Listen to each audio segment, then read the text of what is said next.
Tu zini, kur es tev ieteiktu šobrīd investēt? Veselībā.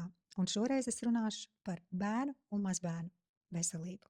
Esmu Marita Liepiņa, man ir 3 meitas, 4 mazbērni, un es aizvien vairāk sāku domāt par to, kā mēs, kā vecvecāki, varam atbalstīt savus bērnus un mazbērnus, veidojot šo cilmes šūnu banku, finansiālo atbalstu.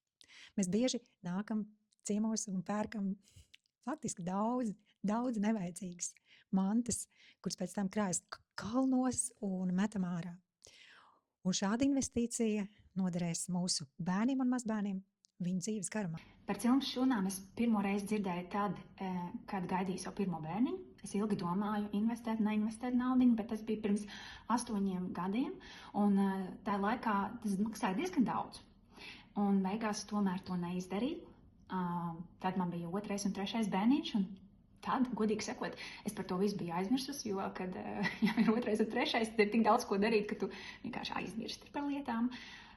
Bet tagad, godīgi sakot, atskatoties visu to atpakaļ, es pišķiņ žēl, ka to neizdarīju, jo naudiņa tik ielikta daudz nevajadzīgās lietās, baigā skaistos ratos un visādās lietiņās, mantiņās.